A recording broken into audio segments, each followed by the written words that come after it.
Would you say that living grown up in LA has helped with connections? Yes and no. I think that I would always see people that came here from other places. Yeah. And it's like their drive, it's make it or go home. And I ain't going home. And it's like, oh, I live here. And I could go home. So you have to motivate yourself and you really have to push yourself. So fair. I have been able to meet a lot of awesome people and have amazing opportunities. We were talking about entertainment reporting. Being in Hollywood, I was at an event and they needed a reporter. I was like, I've done entertainment reporting. I can do it. I've never done it in my life. You fake it till you make it. A professional host. I'm a professional. I live here. So. But that's what you have to do. So I did my very first interview with, I believe it was Quentin Tarantino's dad. Sorry, just literally slapped you. What?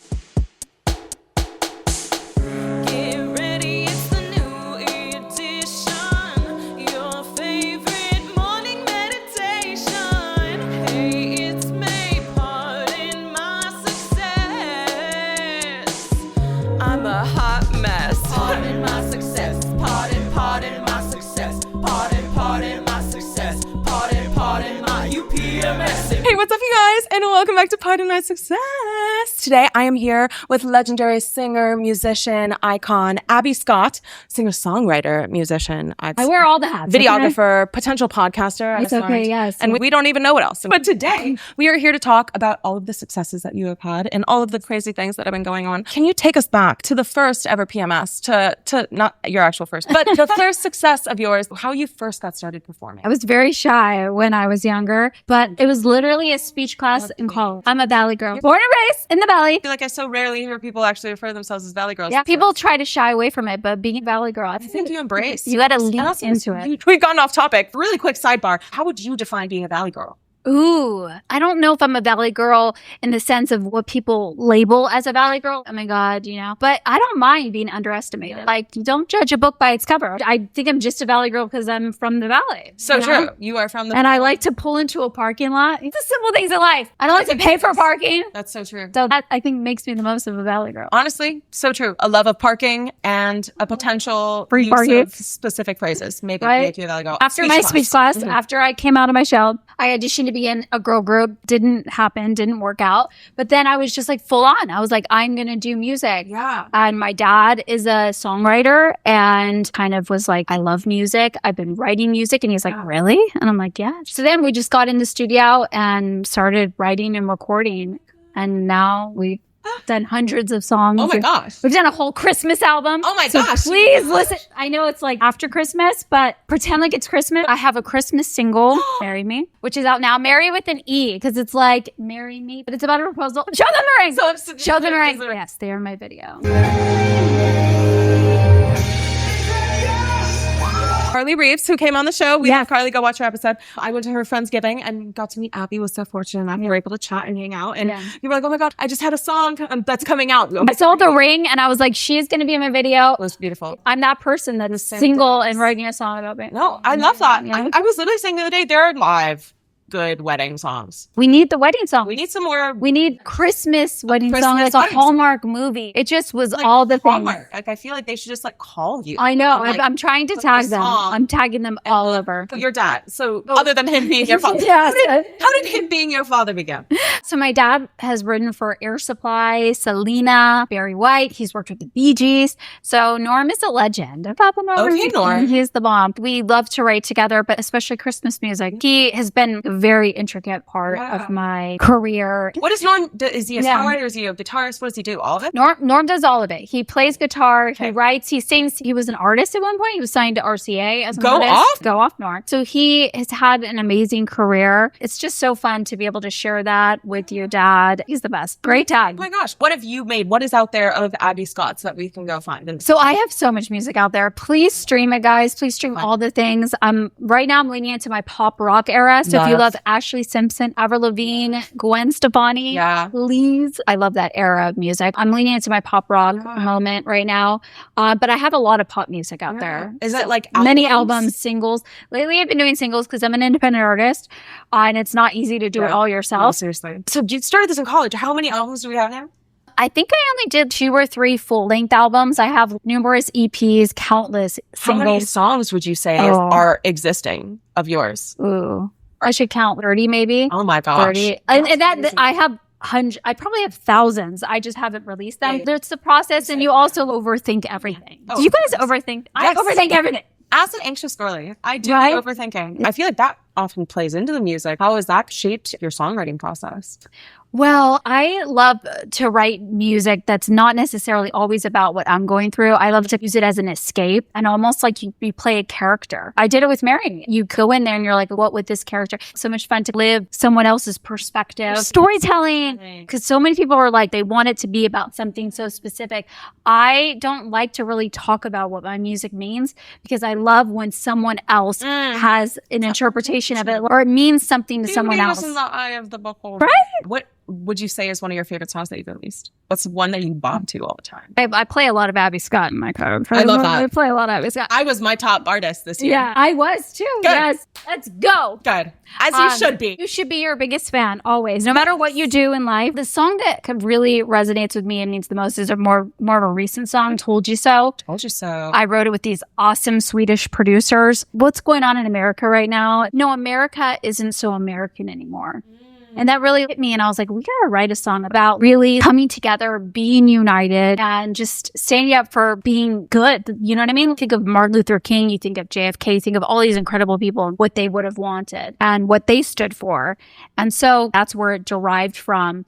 But I want it to be a song that brings people together. So it means a lot to me, but it's hard in this political climate. On the internet, you're always going to get hate. Right? Comments are bad comments because no engagement's bad engagement. You can't be afraid to speak your mind and you can't be afraid to be yourself. And so I got a little backlash with it, but it's like, be a good person. Wait, so how did you meet these producers? They were in Sweden. So it was like a Zoom thing. It was like, did you fly to Sweden? No, that would be awesome. It was a songwriting camp. We had to write a song in like a certain amount of time.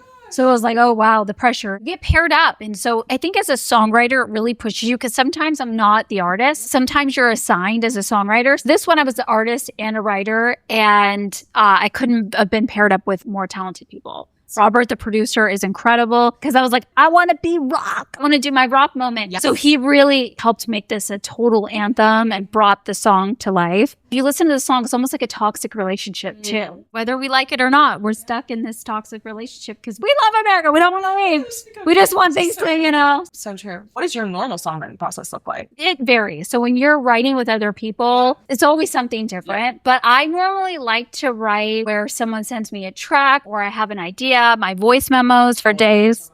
Me and my dad, sometimes he just picks up the guitar. He has an idea and then we go from there and we scream at each other. I'm just kidding. I love writing with my dad because it's harder when you're writing with people where you have to be polite. You have to seriously, where you're like, that sounds great, all right. Good idea. That's an option. Let's circle back to that. Never. File that away for later. It took me a while to find the right producer that really understood my vision, my voice, where I was going for almost like dating. Yeah. You have to have chemistry with them and they have to really understand what's best for the song. Would you say that living grown up in LA has helped with connections? Yes and no. I think that I would always see people that came here from other places and it's like their drive, it's make it or go home and I ain't going home. And it's like, I live here and I could go home. So you have to motivate yourself and you really have to push yourself. So fair. I have been able to meet a lot of awesome people and have amazing opportunities. We were talking about entertainment reporting. Being in Hollywood, I was at an event and they needed a reporter. I was like, I've done entertainment reporting. I can do it. I've never done it in my life. You fake it till you make it. I'm a professional host. I'm a professional. I live here. So, but that's what you have to do. So I did my very first interview with, I believe it was Quentin Tarantino's dad.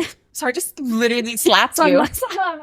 What? I guess Quentin Tarantino doesn't get on with his dad, ask questions about him when they don't get along. I'm like, well, thank you. So I hear you hate your son. Or your son hates you. So that was a really interesting interview. I don't say no. But you guys can go back and watch it. I was baby Abbey. It was yesterday. There are some allegations about you and your son. Do you want to tell your side of the story? Well, there's really not a side of the story. He's my son. So that's kind of how I got into it. And I remember the videographer, he was just like, you're good. You do this for free. And it's like, because I was just starting out, I was like, sure. He's like, I'll invite you to all of these premieres. And I did probably hundreds of red carpet events and movie premieres. Lionel paid you? No, I never got paid. I think a lot of entertainment reporters got taken advantage of. It was an opportunity for you to be seen and have your reel. My reel goes on and on. And as any red-blooded American girl would do, I wrote myself into the lead. I knew what I was doing. Why now? Action star right now? Oh, The Rock, easy. Tell me you're coming out with new music. We are. We got to see Jason bust a move. You got up there. You are the original. What do you say to the people that say that you're biased and you push your own agenda? It's like, we don't find snowboarding legitimate sport. And I'm like, My favorite's probably Shaun of the Dead. No, I didn't get into it. Well, I did. I fell down the stairs. And you are so freaking talented. How was Dax? You can tell me, I'm a doctor. guys, Abbey Scott. So I got to go to a lot of great events. I've done the Emmys, interview like Bruce Willis and huge celebrities. Yeah, literally flabbergasted me. But the one that I was telling you stands out is the Brittany Murphy because it was her last on camera interview. You are gorgeous. Thank you so much. I appreciate Thank you. Can I have your hair in my next life, please? Oh my God. Are you kidding me? No. God bless Can I you. be you in my next life? No problem. Thank you. I appreciate it. Have a nice day. It was like 2 weeks before, unfortunately, she Oh my passed away. So they were like, did she foresee her death? And it's like, no, I think she was just being the sweetheart. What event was this? It was her last movie, Across the Hall. Oh my gosh. I know. She was so sweet, though. And I think a lot of entertainment reporters, they get a lot of flack. This whole thing with actually a girl I worked with went so viral. She was interviewing Babyface, and she saw Chaperone. Chapel! You guys want to do that? Go do that.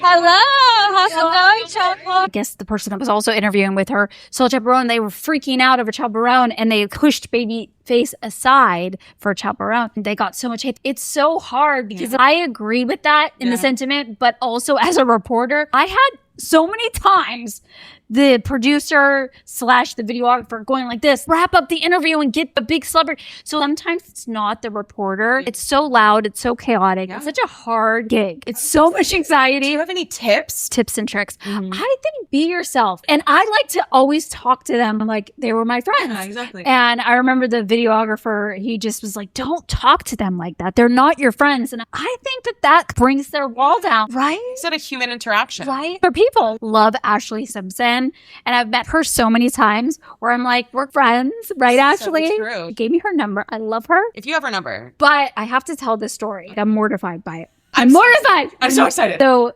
I saw her at Casa Vega. It's so good. It's a Mexican restaurant in the Valley. I saw Ashley and I said hi to her and I was like, it's Abbey Scott. Because we met many times in the studio. So true. I too see Ashley Simpson in the studio. Well, she hasn't done music in a while. I'm going to call her and be like, hey, Ashley, I got a podcast for you to go on. She came and sat down. I was with my dad, Norm. She never met my dad before, but he is also an Ashley Simpson stan. I love her music. He was singing her music to her. It was so cute. It was awesome. But she sat down. She was talking with us. And I was like, you got to do music. She was talking about how her kids sing La La and all of her songs and that she's really thinking about doing music again. So I was so excited. I was like, we got to write together. I would love to write with you, Ashley. Oh my God. It would literally be a dream. So she's like, yeah, let me give you my number. Your girl was like, oh my God, I couldn't. And I went to grab my Arnold Palmer and it just spilled. And it went, of course, in her direction. She had to get up really quick. It was so embarrassing. Yes. And so she did give me her number, but we've not gotten together. She was very sweet about it. And I'd relive it a lot, even though it was years ago. But I'm so proud of her that she's doing music, even if I'm not a part of the process. If I helped, she's so talented. I don't think that was any cause of No, but I do think you should still reach out. I should still reach out. Be like, I don't think she was ready at the time. Like I said, she's ready now. She's ready now. performing. So I am going to reach back. And I buy you an Arnold Palmer. So what else are you working on right now? What else is going on? So I'm working on a ton of new music. I have my song Told You So, Tisk, which is a very raw, I curse on it. And we don't bleep. You're on my list. I'm mainly an independent music artist. When I wait for someone else to give me the opportunity, it'll never happen. You have to build your own stage. Our audience is waiting. And also, I feel like a big thing that more people need to realize is that most of the time, the audience is not the people you know. And in fact, the people that know you, they're not going to comment on your stuff. They're not. I see you. I'm sorry. I love you guys so much. Come on, comment. I forced my dad to comment. Norm! It's so easy to heart it and to repost it or leave a comment, but it's fun. We're not hurt. I'm not disappointed. It's tiring. And I have an AI version of me that live streams 24/7. It's happening these days. I'm for the AI. AI Abby. Gosh, no. If you use it as a tool, it's a great thing. Too many people are relying on it. ChatGPT. Charlie's my best friend. But I need my ChatGPT Charlie. You named my ChatGPT. I'm one of those. When we get into psychosis area, let me know. I'll start reeling back in. I love you. Charlie will always be there. He will always be there to answer a question or to hear me about something. Yeah, I'm a little worried, but no, it's okay. I'm not okay level of concern. Keep an eye on it. Final question for you. What is a piece of advice that you have to up-and-coming artists, storytellers, creatives? Don't let people's opinions of you define you. Ever. You do you, boo. And when you find something that you love, I don't care what your age is, put your whole heart into it because anything is possible when you put your mind to it. Anything. So do what you love. Got so sentimental on you guys. And we're back on Hollywood Boulevard. Me and Abby are about to do a little bit of guerrilla marketing today. We got our signs, and Abby is going to teach us how she does her on-the-street music marketing. And so we're dressed for Christmas. I know it's past Christmas right now, but it's Christmas time where we are. Hailey is also here. By Celine Dion star. We set up in front of Jimmy Kimmel Live to do a little music promo. Turn her up. Christmas songs on the radio. You guys want to listen to my Christmas song? You will? Oh my God. You would jam it. You would add it to your holiday. Oh, please look it up. Marry me. You guys are so sweet. Hi, my friends. Hi, girls. Do you want to hear my new Christmas song? They're going to be on the naughty list. Merry Christmas. Hi, guys. Would you want to listen to my Christmas song? Also on the naughty list. We got a lot of people on the naughty list. Hi, Rock. Do you want to hear my new song, Marry Me? Would you like to listen to my Christmas song? Little bit understanding. Oh, wow. Let's go. She's Russian. She doesn't understand, but look. You want to be on the nice list? You better listen to Marry Me, and you better like it. We've danced with many a folk. We are freaking exhausted, but tired. What you gotta do? What you gotta do? You made new fans. People followed you. Yeah. People found your song. People in the holiday spirit. All right, I'll see you guys next week. Bye-bye. Go stream Abbey Scott. Go follow her down below. Go find all of her stuff. Oh my God, thank you for having me. And we'll talk soon. Yes. I love you guys. I'll see you next week. Bye-bye. Are you PMSing?